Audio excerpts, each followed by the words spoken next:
She asked to play SLF with him, but what's the plan here? Because in this little thing, she's like, Do you want to play this game together? Okay, yeah. What if he said yes? What if he said, yeah, let's Great. play? I actually already have you added, so Oops. I'll be on later. Oops, we're already friends? That's Yeah, weird, bro. is it? Yes, it is. What are you talking about? That if like okay. Hi, hello, this is Jules the Human here, and welcome to the Jules the Anime Hour. I'm one of your hosts, Jules the Human, and every week we go out into the world and watch a little bit of anime, and then we come back here and talk about it. And today is the final time we're going to be talking about Shangri-La Frontier. It's going to be up on our board, and next week we're going to be doing the Crunchy Awards. So we're going to rank the best and brightest that was season 2 of this anime podcast, and we're going to highlight some things we really liked, highlight some parts of the animes that we really liked, maybe some that we don't really like. We'll see what happens. But next week, that's what's going down, and that's when we'll pick a brand new anime. So we are not picking a brand new anime today. We're going to highlight some shows from seasons past, and then next week highlight them. And then we're going to pick a brand new anime out of all these. We have so many anime to So go still. many. There are so many that can be next, and some that I'm really excited about, some I know nothing about, so it's going to be really cool.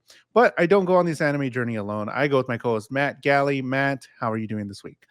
I am doing well this week. Just a few days ago, it was my birthday, Woo! and I went to the Christmas party of a neighboring restaurant to the one that I work at, and it was really cool. To just give a short part of the night, like they had this little mini casino set up for the Oh, party, cool. and everybody got like a chip to buy in with like $150 worth of chips, no monetary value. It was Oh, okay. trade in for like raffle tickets at the end of the night for this Oh, cool. raffle. But yeah, everybody buys in with 150. I played blackjack all night. I had over 10K in chips by the end of the Huh? night. I had What? 113 tickets in that raffle pot. I was the Jesus. only person to get pulled 3 times What did you win? for minor prizes. I got a bottle of tequila, a bottle Oh. of Chardonnay, a bottle of red wine, and then two $50 certificates to like other restaurants in the city. So That's it was cool. pretty cool, pretty fun. Dang.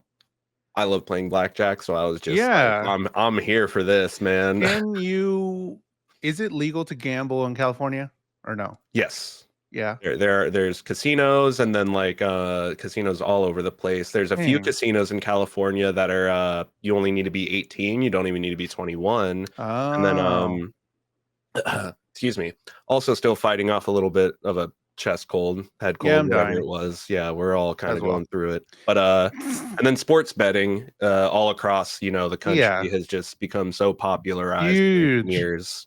So I it thought was about just it. a fun little thing. I It thought was about it nice. because you can bet on wrestling as well because they consider it a sport. You So I'm like, can. yeah. Me and my roommate have a few friends that we're hosting right now, and I came home and they were watching like WW Raw. It was Yeah. the Rhea It was Ripley on fight, and Netflix. they asked me like, Matt, what's your take on wrestling? And thankfully, I had a take to share because you have been so insightful in sharing all the nuances of wrestling and what makes it entertainment. Yeah. And that's kind of like what I got to share with them, and they were like, dang, that's really insightful. And I was like, none of that's me talking right now. I'm just saying I have a friend that loves wrestling. Yeah. He's loved it, and he's been so kind to share what Ooh. makes it good, what makes it great. Brother, this 'Cause past weekend I cried at a match. Insane. Anyways, we're here to talk about Shangri-La Frontier. This is the final time that we're going to be talking about it. Hello, everybody in live chat. Say hey if you're here watching on YouTube, Twitch, on mine, Matt's, wherever you're watching, or if you're watching later. We see those comments. People have been commenting on YouTube after, so thank you for that. we be looking. But this is the last time. So let's get into episode 9. What happens in Shangri-La episode 9? A dazzling sea of trees. Pencilgon and the Ashura Kai discuss their next movements, leading to Pencilgon's frustration and storming out of their meeting with newfound ideals. Ashura Kai continue to monitor Sunraku and attempt to corner him as he attempts to exit Third Dema. Sunraku intent on giving them the slip. Tiger Zero cuts off Sunraku before exit and sends Sunraku a friend request, leaving Ray ecstatic that he accepted, even though he was very suspicious of Tiger Zero. Sunraku enters the prismatic forest and begins to loot the wildlife as he provides colorful commentary on exploits of the infighting before we see the area boss resting in the shadows. There was some big set pieces in this one. There was some key moments I want to touch on in this one. So we meet Orsalot, who is the Ashura Kai leader. Ashura Kai is, of course, the clan that wants the unique scenario, and they know the spawn conditions of the unique monster and is planning to face it many times to grow Ashura Kai's power. But something interesting, and I don't know if we ever really touch on. I thought it was going to be a bigger deal, but this is a longer anime. We're stopping midway through season 1 or whatever. Orsalot calls, Big sis. yeah, is it Pencilgon or Pencilton? Pencilgon. Pencilgon. Okay, I had it right in my notes. Orsalot called Pencilgon Big Sis. Is that they don't? I thought it was gonna be big. Like I was gonna be like, oh, here we go. They never touched on in these 4 episodes. Do you think it's their actual sister? Because they don't Oh even. yeah, definitely. I think that it's like, they're probably this like a, sibling duo. They're playing the MMO, and so they decided, let's create a clan together around the systems that we enjoy in this game. What systems do we enjoy? PKing. So But they they never mentioned her in all the other trash games that they played. Whenever they're like talking about how this person was the leader of that other game. Mhm. I'm forgetting the game now. They never mentioned them having a sister or anything or relative. So I feel like it's something like with Tiger Zero, where this is a game that's like the top game, so they're playing it. Exactly. This is the game, so there's just so many people playing it, and it may Mhm. have been, yeah, like, because we have seen that like Ray has a sibling that also plays games, if I'm not mistaken. So it's just like they're Yeah. they're they're creating these thread openings of like, later on when we do Po- get something happening, it's been set up and established that these are characters that have been here. It's just they're not getting their chance to be brought into the spotlight because it's the show Contained. continues to open the world up the further we go, for Mhm. sure. And we haven't seen. I do remember that as well when you're saying that Ray has a sister that plays, and I think no. What's his name? Doesn't Sunraku have a sister that plays too? Or no? I don't know. Man, But I'm for forgetting. sure, Ray does have a sister. Whether or not she plays the game, they never mentioned her as well, so she could be in there. Um, but some other another big point here is that Tiger Zero, who is Ray, shows up. They run away from her, and everybody knows Sunraku now. Like he Mhm, cannot hide. He mhm. cannot get away from everybody. No matter what he does, he's trying his hardest. But Tiger Zero, out of nowhere, she finds them, and this was just really cute. Like whatever her motives, like whatever her thing was, because last time I was like, what the fuck's the plan? What's the plan here? You know him in real life, but like, how is this gonna work in the game? But she finds him, sends a friend request, she talks to him like super soft. Like, I Mhm. love And that immediately scene. he's like, "Oh, is that a girl?" Yep. He's like, wait, hold on, what's this? What's this about? They become friends. So she sends him a friend request and he accepted, and she's Even though just he's like super sus, he's just like, "Oh, this guy wants to be my friend and, make good with me. That way I'll spill the beans on the hidden on plot." the But Ray is just in there like, "No, I just like literally fingers yeah. together like I just want to be your friend." It's so good. It's so silly, and I love that Senraku is like immediately just what the fuck? What's going Yeah. on? Like, what's happening here? Sus radar immediately Oh, activated, and you can't blame him considering how the past few, in-game days or whatever you want to say has gone ever since Arthur Pencilgon really confronted him. He has a reason to kind of be on edge and be suspicious of other people. literally everybody's after him. Everybody's after this unique scenario that he's gatekeeping, and it's really funny. I like this plot here. It's good enough for me to latch onto because it's funny. Like in Mhm. essence, it's funny. Like it doesn't. Could somebody recreate this? It's for now, we think it's impossible to recreate the stakes that he's been going through. But maybe a Shurikai could do it with their numbers or their ability because they do know spawn conditions for unique monsters. I don't know, but we move on to the Prismatic Forest Grotto, and I first saw it, I was like, "This is really pretty. It's pretty This is cool. really It, cool." it, it definitely, the second he enters it and starts walking around, I can't help think of games like Chrono Final Trigger Fantasy. and Oh, Final Fantasy, any JRPG where it's like, oh, here's the first forest area. Even though we already had him go through like the tutorial forest or whatever, that's what it's yeah. like. The prismatic forest has the life, it has the color and all of the cool fauna and flora that kind of create that sense of mysticism when you want to be exploring a new world. It made me first think of Monster Hunter because in Oh, Monster yep. Hunter, you like in the first area, I remember it vividly because I didn't know what the fuck I was doing. I just like it is that sort of forest area, and there's like little things that are different colors, like flowers, and just like and it has height, and it felt like in this area it has levels to it, which is really Hmm. cool. So I did really like the Prismatic Forest grotto area. He gathers up items from killing the local monsters, and he picks up a throwing knife to attack from a distance. So he has now some distance play here.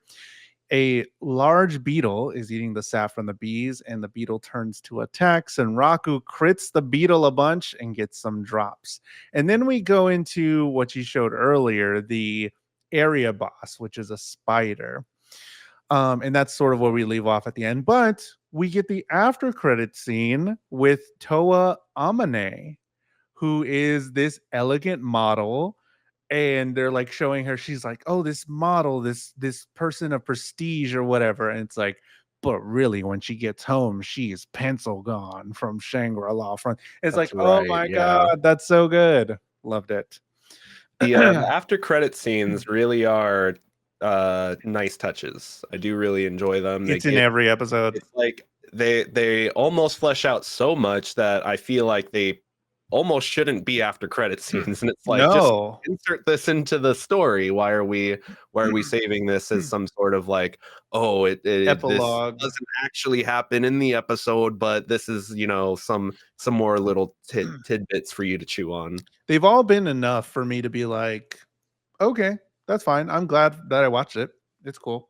And then the whole idea of him like looting up the beetle armor and waiting and watching all the different animals fighting each other for Mhm. his the right moment is also evocative of Monster Hunter, because in that game you hunt the monsters in order to bring back their loot to upgrade your equipment, but you can also just kind of like track them around, and sometimes the larger monsters will fight each other, and I'm holding, I'm waiting. I think that's why I thought of Monster Hunter as well. Like I was like, oh yeah, this is mainly how I played, like a little bit.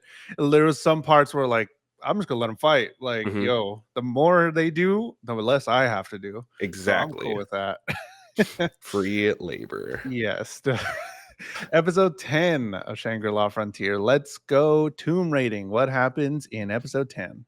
Another pioneer group is wiped out by the Clown Spider area boss as Sunraku takes the stage and sets his ante, a no-hit single boss takedown. Using the Clown Spider's traps to his advantage, Sunraku defeats the Clown Spider with ease. Just as we see Sunraku's old friend making headway through SLF themselves. Rei further confides in Mana as she had added Rakuro in game, and we see the meeting with Pencilgon, Sunraku, and Katso meeting in their old game to discuss the terms of their team up in an attempt to defeat a unique monster. Rei spots Rakuro buying energy drinks from a convenience store just as he takes off to catch his group on SLF. Sharing his new task with Emil, she takes off to alert Boss Versace as we learn NPC death is permanent. That opens up a whole can of worms that I want to get to at the end. But bro, this little party at the beginning just got handled by this spider clown. Like they had no chance. It I was was insane. with the rock getting dropped on that guy. I was trying to grab a frame of it, and it's Uh, literally the rock is in the top of the frame one moment, and the next frame he is crushed. Like there's no reaction or response. it's so funny that he's like, why can I? Oh, okay, here we go. He's like, wait a minute, wait, isn't this? Oh, we're good. All right, let's go Oh, in gotcha. and do my no damage run attempt. Is it believable? This fight was really cool. I liked him facing the clown spider. He's dodging a bunch. He does his loop slash to take out the leg. He uses the spider's own traps to drop Mhm. on him.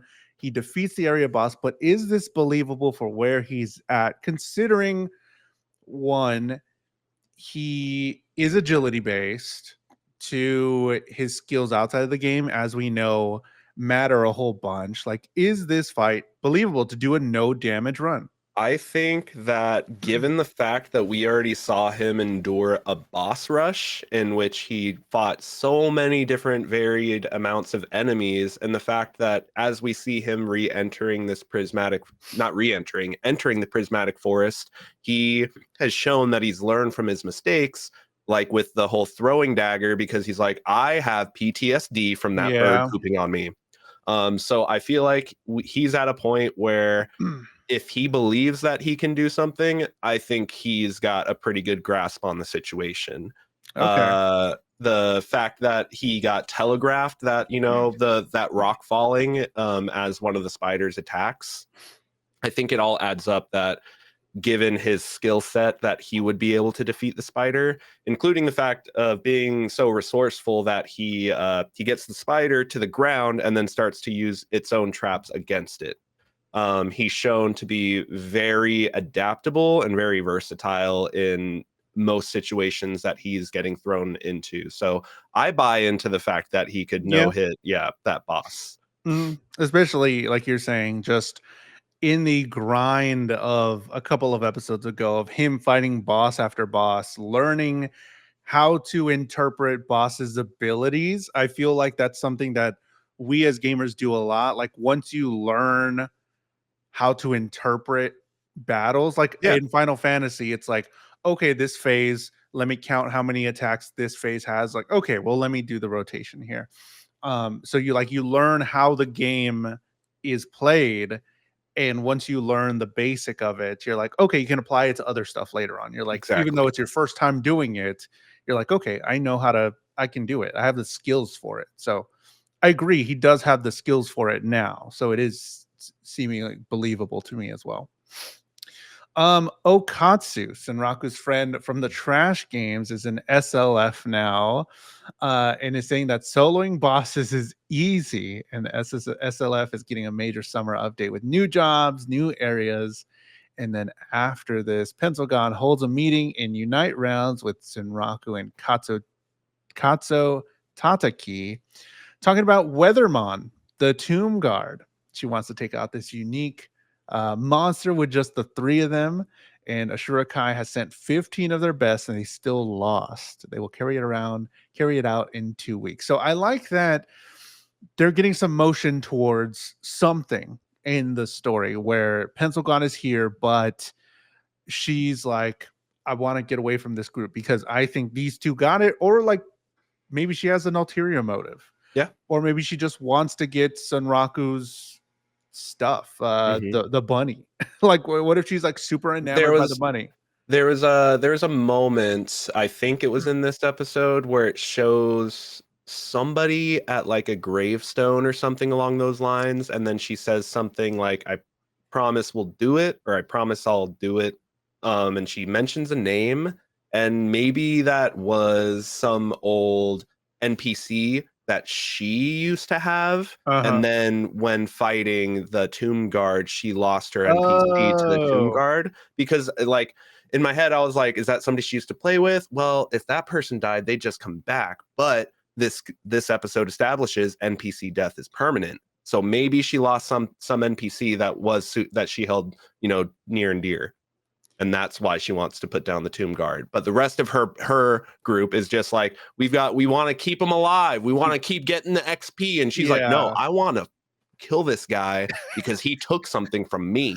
Fuck So weather mom. maybe it's a personal grudge type thing with her. That could be. We don't get the answers here. That Not could be yet. it.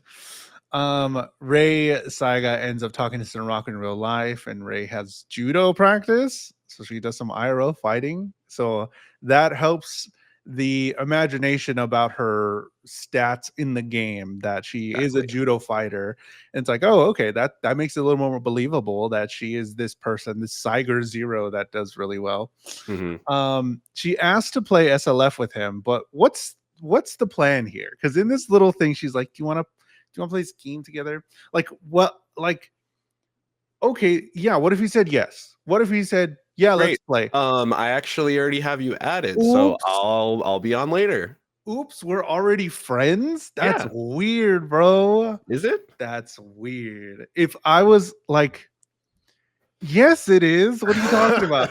That if like, okay, somebody that you casually talk to twice at, let's pretend we're in high Yeah, school yeah, or yeah. college or whatever, some person that was in your class a little bit, and then you're just playing your game and you're like, whatever, okay, friend request, like, okay, this weird guy, whatever. And then they're like, this person at school is like, want to play games? And you're like, yeah, sure. And it's like, wait, is this guy?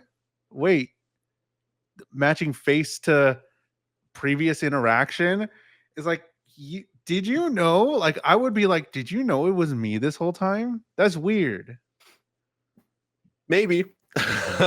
No, it's like she's definitely putting the horse before the cart, you know. Sure. She's not doing things in the right order, but also it's kind of his fault that he became a public face in SLF. So it's like now it's like what because of his condition, because of the state that he's in that world now, it's like nobody doesn't know who he is. Yeah. So it just creates kind of a difficulty with it. But if it's like he's just been soloing and he didn't end up on forums, he never fought Lycagon and he's Okay. just been That playing would this be game, then it would be a little bit way more weirder. weird.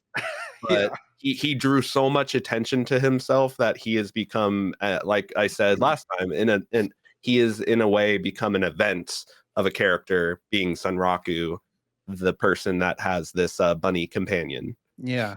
Speaking of Bunny Companion, Emil knows who Weathermon is. Emil goes to tell her dad, the boss, about it. Never He, gets old. it's really funny. Yeah. And then we get the information that once an NP, this is like a big deal that Sunraku's like, yeah, let's go fight him. Whatever. If we lose, that's fine. Okay, cool. We'll try it again. Emil's like, no, no, no, no, no, no. You don't get it. Once an NPC dies in SLF, it truly dies and doesn't come back. This opens up a lot of questions that I had, because if Emil, okay, if Emil dies at some point, or Vash the mob bunny, what if Vash dies for some reason? So, like, I'm assuming when you're in his presence, you can attack him. It's not in your favor at all, Exactly. It's but you probably can. really hard. It's probably a condition of like, every bunny in, I forget what the town's name is, but like every Bunnyville. Bunnyville, every bunny has like, level 100 or whatever. Yeah. They are, it's basically to the point where NPCs are inherently stronger than pioneers, but if you get granted like an NPC companion, you have to be careful and not put them in an incredible amount of harm's way. You can't just put your NPC in front of you and be like, all right, solo that entire guild. Yeah. It's like, there's probably that is probably the balancing factor. Is But that my question is, if Vash or Emil die at some point, does that quest line get locked forever? probably? Or no I one mean, that's can what do I would that guess. anymore? Or it would open up some sort of a alternate route in the quest that the developers may or may not have accounted for. Like there are MMOs or RPG games where you have conditions, and if you fail to complete the criteria, it's like, oh, quest failed, and it's just like locked out. And it's some games will be like, you could go and try it again, but other games that might take themselves a little bit more seriously might just have you locked out, because you made those decisions and you have to live with the consequences of your actions. So could a team like a Shurikai kill a town? What if they Probably, went but it's just to Firstia? yeah. They It, go, let's say, two clans, a Shurikai and some other clan that just wants to grief with this rule. They just go and kill all NPCs in Firstia. Now we have no starter village. mhm. Not probably. I would assume that might be some sort of I mean, we don't see them, No, but one could think that there's some sort of, for lack of a better term, police force in each area sure. inside the town, and that's why people aren't wanting to cause so much commotion Instant five inside of the stars. town walls. But the second you're outside, it's just kind of like open reign. What? Yeah, it's just whenever Emil said that, it opened my brain to so many possibilities. Like this is not good. Like this isn't a good mechanic to put in your game. Like first off, thinking about like game design, like this isn't good because then what if one person gets to do a thing and or that could be good. I don't Yeah. know. I remember playing like certain MMOs where that might have been a thing where like you can target and attack NPCs, but like every NPC has like a little skull next to their name, meaning I'm not going to be able to do any damage to them in any way, shape, or form, because like the level disparity is so great that the game is just going to be like, you just can't do anything. You can Yeah. try, but it's not going to actually give you any benefit any way, shape, or form. But it wants to give you the initiative and the fact that this is an Illusion of open free world and will. the illusion of free will. Thank you. There it is. Yes. You The could do it. illusion of free choice. It's not a thing though. You It's can not do a it. thing. It's not a thing. Um episode 11, The Glimmer of Truth. What happens in episode 11?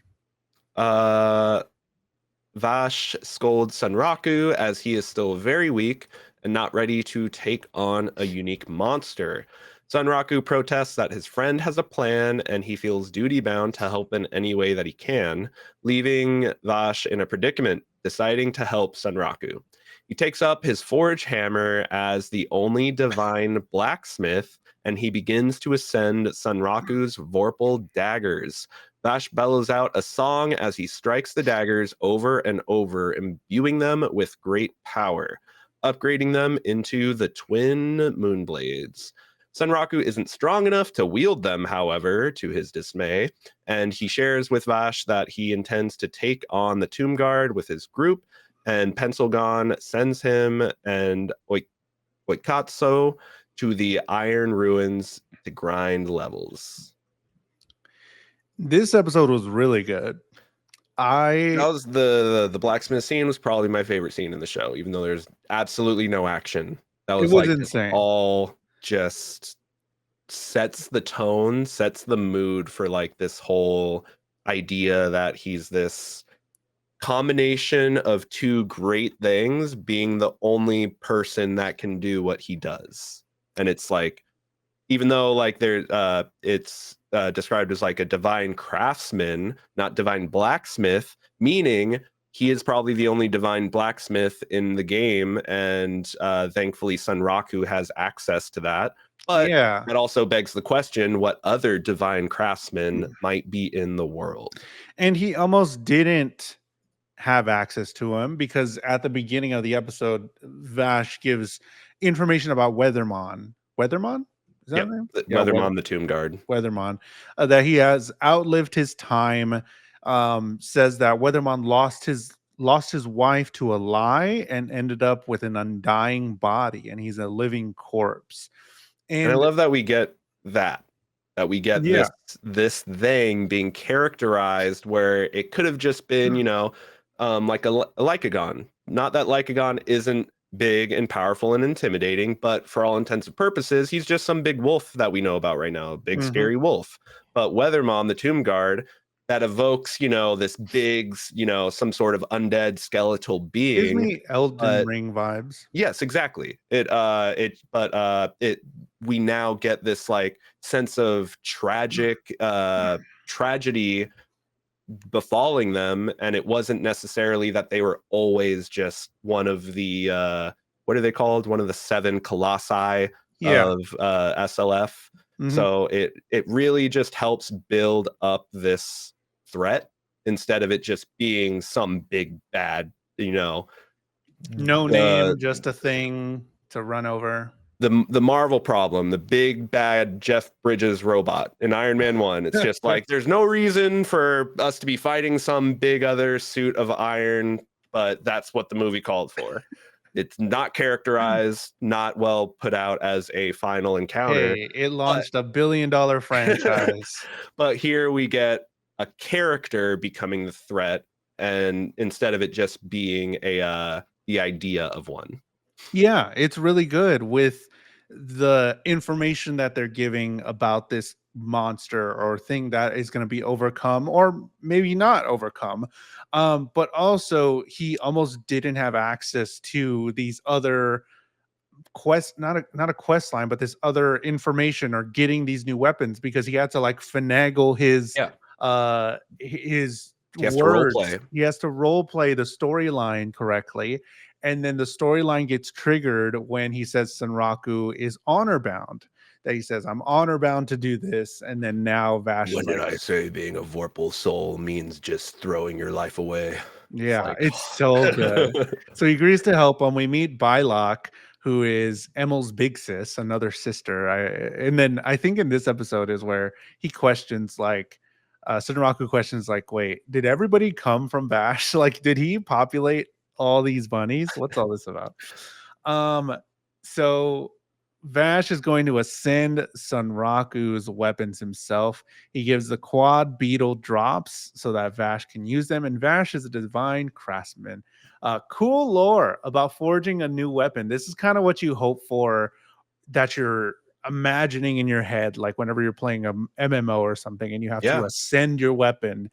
And it's like, oh, this mysticality of it. And it yeah, just, and oh, it gives it a lot more weight than just I'm gonna make you a cool new set of weapons. It's like I'm taking the things you already have and I'm going to unlock their potential, and that's what makes it cool. Shangri-La Frontier, I would play it. Seems like a cool game. It's a pretty cool game, Vash sings this damn song, dude, bro. and I it's need to get a just, transcript of that song. it's so good. I thought it started and I was like, okay, this is cool. Thought we're gonna cut away from it. They And it just stay on kept that going. for so long, and I was like, ooh, Even okay, like like we're some here. there's even a few breaks where he like there's like a one frame that just slowly pans up and he strikes it like 10 times and 5 to 10 times in complete silence before he continues the song, and I'm just like, this is so fucking cool. It's Like insane. if this was an in-game cutscene in any game, like I am so locked in at this Yeah, point. I'm seeing this game through to the credits. like the chance they took to give that moment space, like it Mhm. was worth it. I loved it because we've been doing stuff, we've been meeting new characters, we've been walking to new places, doing all this crazy stuff. He just took out that no death run area boss, and it's like, okay, we're at this pace, and it just completely stands still, and it could have been bad. Like it could have, if they didn't stick it out and stick with it and have just a beautiful moment, it could have been bad. And I'm so glad they stayed on it for so long because it came out to be like a beautiful piece of art there. It Mhm. was really awesome. I agree. The Moonblade waxing and waning is his new weapons, and he has a fusion gauge now, so he's leveled up quite a bit, but he doesn't meet the stat requirements. And bro, I felt that Yep. hit hard. I was like, oh, Oh, of let me do course. some math. I need to be level 50. It's so good. He has powerful weapons that he can't use them yet. And Emil was on his back this whole time. Gong, yeah, they're gonna go grind some levels in the Iron Ruins of the Divinity. Whenever they're talking about it, Emil was there on his back the whole time, and it's just a really silly scene. Then after My ears are credits, cramping. yeah, it's just like there as a backpack. Like, what's that? What are you doing over there? Your equipment's talking. After credits, all three watch Vash forge Senraku's new weapons, which is pretty cool. Episode 12. We are not at the end of the anime, but we are the end for us. So, what happens in episode 12? Regrets always lie in the past. We learn that Weathermon the Tomb Guard sets the entire party facing him to level 50, staying at level 200 themselves, meaning Sanraku and Oikatsu need to grind to level 50 in order to have the max staying power for the fight. Sanraku teases Oikatsu on being lower level as they descend into the Iron Ruins. Seeing Oikatsu in their monk build getting to shine, Sanraku poking fun that they just missed guessing his build type in response. Emil is left befuddled that Oikatsu is actually a guy just playing a girl character, and the serpent that they were sent to battle appears as we see that Sunraku also got a second set of daggers with the special ability to corrode away enemy defenses. They crit party the serpent, gaining a few levels, and Sunraku realizes how much he missed out on by skipping the first town and is told by Pencilgon that they must make another stop to speak to an NPC if they want a chance at fighting Weathermon the Tomb Guard. This guy, this homie Weathermon is like, I'm gonna be level 200. First off, everybody else was like, wait, we can do 200 because for now everybody thinks 100 is the max or whatever. Stays at level 200 and is like, y'all have to go down to 50. So this is how we're Which like immediately also just reminds me of Final Fantasy when like you're doing a dungeon and your level gets lowered the and level dropped and capped. like you have a limited access to like your entire ability pool. It's very evocative of MMO culture. Just the show continues to showcase that it really has a solid understanding of that. Gonna be honest, been playing Final Fantasy again. Super good, super fun still. I'm in the middle going, I'm in the middle from Storm Trail? no, Dawn Trail is the most Dawn recent Trail, my one. bad. I'm on the one right before that. The little pieces in between two stories, so I'm just working my way through that. Me still back in ARR. It's so good. Oh yeah. I mean, I'm in the pieces between the That's what ARR and the yeah. first expansion. Yeah, it gets so good. They fight a pyramid suppression drone. Katsu shows off their abilities of being the spirit-fisted monk. I liked that this character is just different. Like all the characters' Yeah. fighting styles are just super different, super unique. So we got to see some of that. They go to the Tearlight Lake to fish up a monster, and they fish up the Life's Tide Serpent. So they go ahead and fight him.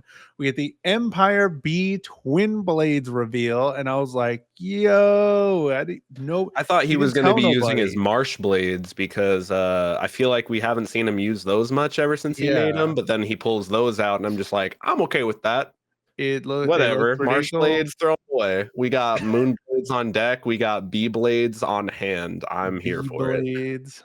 Um, I like how silly this episode was. They were kind of Yeah. teasing each other You get the sense Um, that, they're not just these two people in a party trying to defeat a boss. These are two friends that are having a good time playing the game with each other. yeah, I really did enjoy them sort of going back and forth in their connection, and I really hopefully they party up more. Like later on, I'm cool with them being together in a party. New guild, Another, new guild. yeah, I like the funny part as well here in this episode was when they were doing the flashback of one of the bunnies making the Empire be twin blades, and he goes off on this whole thing about does he have to manage affection levels here in this game Oh with the yeah. different bunnies? He went on for a long time. He's like, man, managing affection levels sucks, man, because if you don't stay on Takes me top back of to that it, trash dating sim I played. yeah. And I'm like, bro, true. I was like,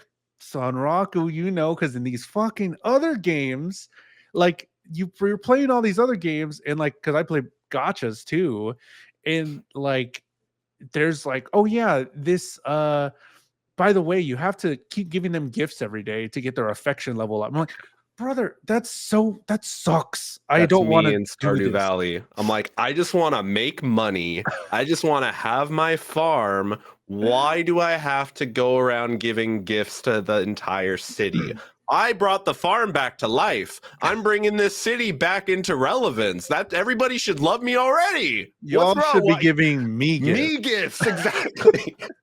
We got this all backwards, and I love his whole. I love how he concluded it with, "So I don't get the bad ending where they all go to Italy to be something at a pizzeria." Pizzeria, yeah. It's Like so it's good. just He has some trash PTSD games. from that.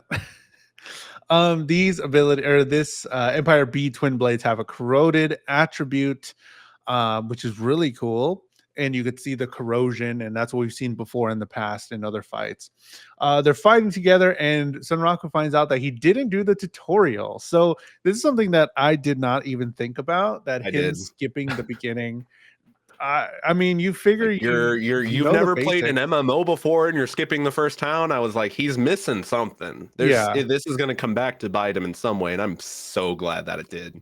it's all the same. It's the same stuff. You fight, you go, you build levels, you get new MMOs gear. have systems on systems on systems. And he It's didn't not know. just the one flat, oh, fighting game, oh, shooting game. This is a fighting game combined with a life game combined with a friendship management game combined. It's all these systems stacked up, True. and I really like how he has to wallow in that. And I like the moment where Oikatsu is about to tell Pencilgon, and he's like, Don't don't say a say a word. thing. He's like, what about you don't even know about the sub jobs? Like you're gonna get a second job in the guilds and then proficiency points. You can squish your little abilities together to make. Bro has not even opened every menu available. Wow. Yikes, bro. Do you even play this game? Can you even call yourself a gamer if you didn't spend 30 minutes managing your screen Yeah, and how exactly. all the menus are gonna look? Jesus. They grind quite a bit. They get up to levels 42 and level 40. And Pencil Gun says that there's a full moon, so they must meet a unique NPC, Setsuna of Bygone Days. And then we get a little after credits of Anomalia searching for a rare bird in the Prismatic Grotto, but it turns out to be Sunraku, which is really cute. So adding to the fun silliness of this episode. Setsuna, I mean, this is cool. Like I would say top 3 of the anime we've seen. This one's in there where I kind of want to just keep going on my free I time. do want to kind of keep watching at least to the conclusion of the first season because, like, I mean, again, Weathermon has been set up to where I'm interested in seeing how that's going to play out. The show, and we're about to get into our ratings and all that, but the show's animated so well that, like, I don't mind just in watching it off the animation factor Yeah. alone, but there is enough there that's keeping me intrigued outside of it, other than just the animation. Yeah. It's really cool. I mean, I'm sad that we had to stop here. It's not really like a finale ending thing, but there's just too many dang episodes. So we got to keep going. But that's the end of our talk with Shangri-La Frontier. The way that we do it when we reach the end of an anime, we rank the anime on 3 criteria, which is animation, storytelling, and vibes. And we give it a final rating. We put it up against all the anime that we've seen in the season. So, Matt, where would you rank Shangri-La Frontier on animation? Animation, easy, giving it an S. For season two, for our season two showing, this might be the best animated action adventure show, hands down. I'm having a rough time I'll get thinking with about that. anything that matches it. Outside of the season, it's really Cabin Area of the Iron Fortress is the only thing that like I can immediately think of that like surpasses it. What about But it's not Trigun Stampede? I think this is animated better than Trigun Stampede. I think the animations I think this show has a better has a good showing during the fight sequences and being creative with the mechanics of SLF itself. SLF is brought to life in an incredible way where again, I would play this game. It looks fun, it looks stunning. I love all of the little nuances that we get out of all the abilities at like everybody's doing something a little bit different with their builds and their weapons and everything just feels unique. All the area excuse me, all the areas that we've been to have been distinct. Nothing feels the same. And that's something that's really hard to pull off in fantasy shows where it's just like, it's just another generic forest. It's just another generic winter Yeah. place. It's just another generic dry desert. But SLF feels like a game that is trying its best to be visually distinct and everything has like every movement feels like it has life. There's no canned animations. There's nothing that I spotted out that was like, that was kind of janky. The one thing that I wish we would have gotten more out of was that boss sequence, the boss rush, but I understand why they handled it how they did.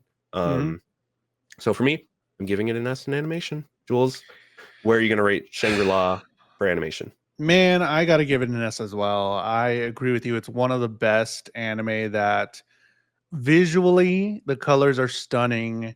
Like you're saying, it's just there's no wasted moment and there's something funny. Even going back to like the first couple episodes where that one couple was doing something funny in the background every time. It's like there's just little things here and there. Even with like the menus that pop up, that adds so much to it. The critical stuff that comes out of it because it has to remind you we're in a video game, and I love that. Love seeing that stuff. Love the little notes at the bottom. But I'm talking more about the actual game. But like the visuals, like that adds to it. Like all the visuals add to the stellar animation that is. The character designs are all super unique.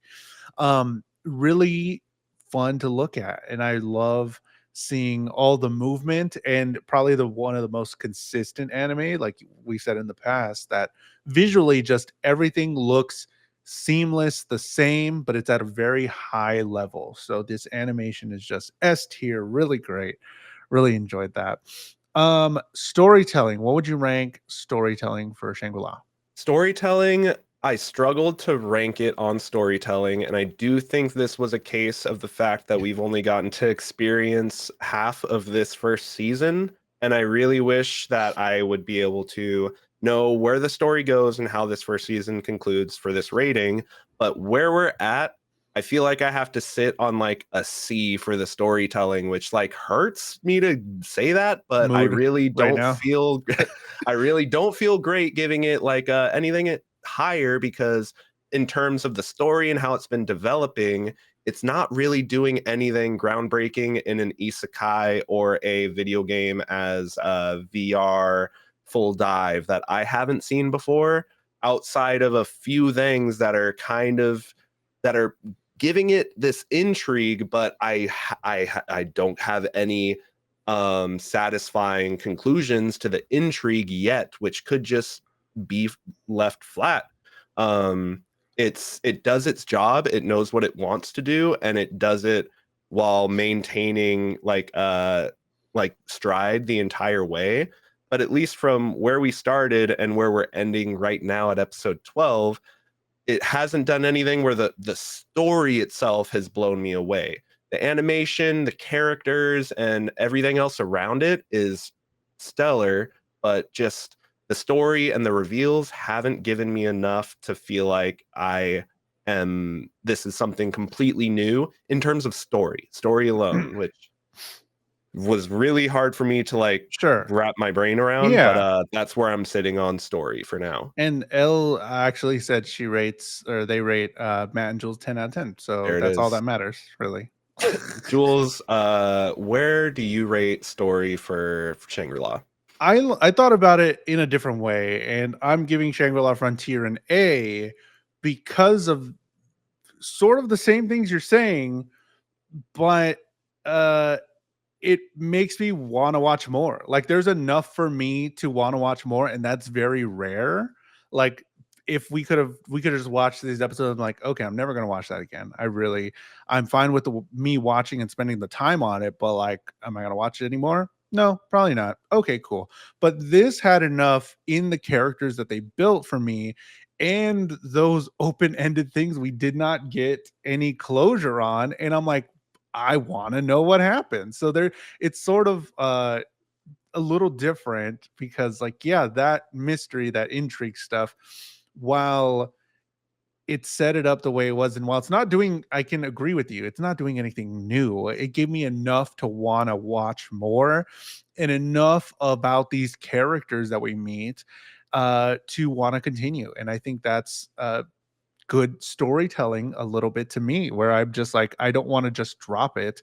I feel like I know these characters. I feel like I've spent time in this world, and I'm liking this world, and I want to see what happens. And while I'm not super invested in Sunraku, like, I'm, as a main character, not one of our best main characters. Like, I really don't care a whole lot. I care about Emil. I care about Vash. Like, I care about his little town, his bunny people. Like, I care about that stuff. And I care about the connection between Senraku and Emil. Not so much Senraku, but their connection. I care about Saiger Zero a little bit. Where do they fit in the world? We don't know how they fit in the world just yet. We know that people fear her, but like, how is she going to come into play here? All those questions that I have that never were answered here, there's enough for me to be like, God dang it, I want to keep watching. So I gave it an A because of that, because I wanted to understand and what's going on further. And they gave me enough with side characters to where I'm like, I like those guys. I want to keep going.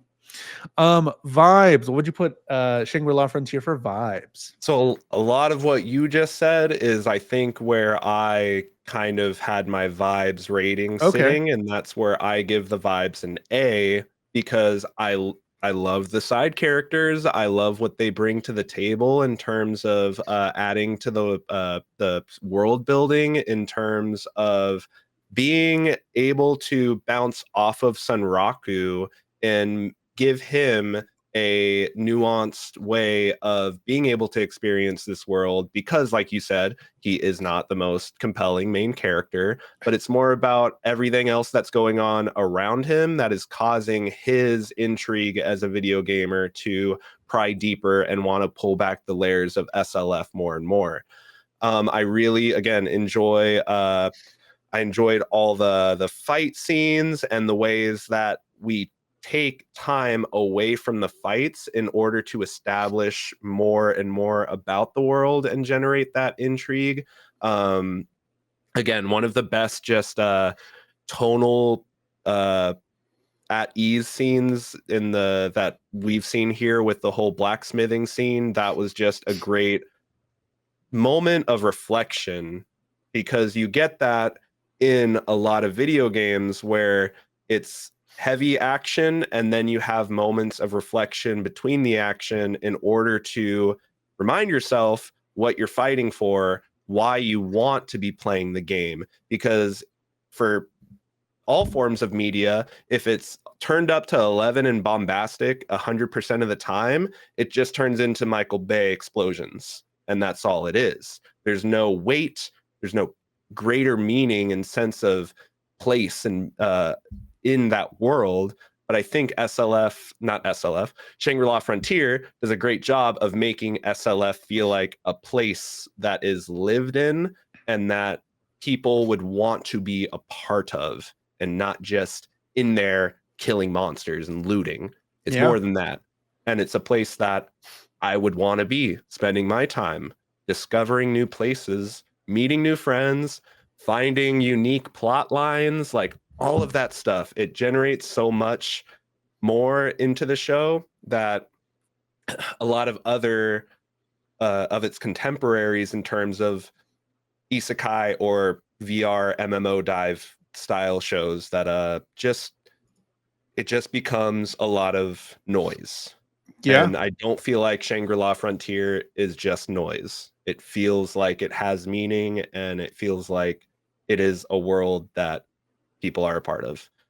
And that's why I give it an A in vibes. Jules, what are you gonna rate it on vibes?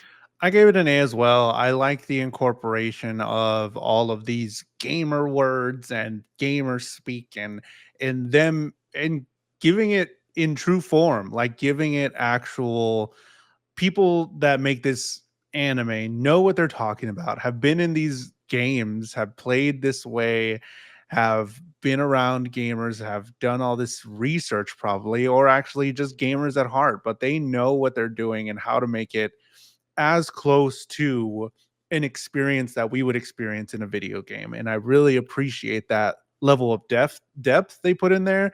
And like you were saying, it makes it something above the rest of them. Like where again at the beginning, I'm like, oh boy, another VR dive game. Yes, I love getting blasted into another world and I become a fucking, I don't know, Slime stone that's dragon. overpowered. I tried I have You a tried slime? Comixology. Hold on, sidetrack. Sorry. I tried because I have a Comixology Unlimited subscription now, and I'm like, what can I get for free? And they have manga for free, and I was like, oh shit, okay, cool. I tried reading. I read the manga. I got whatever That time blasted I got into reincarnated reincarnated. into a slime. Yeah. Read the first manga. I'm not about it. Not a Yep. fan. I'm Yep. like, we're good. I'm good. I don't need that. I don't need And all that's that. the thing, like, for to be a little crass, it shows like and stories that just blow their loads way too early, man. Yeah, It's yeah, just all front loaded, and by the time we're getting more characters and stuff, I'm just like, I don't care. yeah. I just don't care. It was not good. So I was like, okay, give it a try at It's like least. good for a laugh, but Yeah. I don't feel like it takes itself seriously. So why should I take it seriously? And I feel like Shangri-La Frontier does take, especially the gamified stuff, very seriously.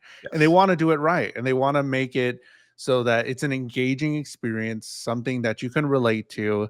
Whether Sunraku is super relatable or not, this is the world that is relatable. And I really enjoy that. I really enjoy the world building is fun and giving some direction to this side quest that we're doing and this unique experience that this one character is going through, and I really enjoy it. So vibes were an A for me. Really like this anime. It's really good. It's I'm not gonna just keep another watching. one. Yeah, it's not just another isekai VR drop. I really happy that um the story was good and like the experience was fun and it looked beautiful. So with those rankings, we have to put it on our board. The final anime of season 2, where does it stack up against all the others? There it is. It is an I don't have the claps. I don't have I keep put claps on this, but I just have the vibe. Hope that works. See, you're Um, lower, and we should just do a boo womp. womp. This is an A ranked anime. Fantastic. Oh, I was supposed to put this one out. A ranked anime. There it is. Woo! We did it. Here it is with all the other ones. We've had a lot of A animes, just really stellar ones, some beautiful stuff, and then some not so good ones, which is fine. But we have a pretty good spread, I think, of ranked animes here. Yeah.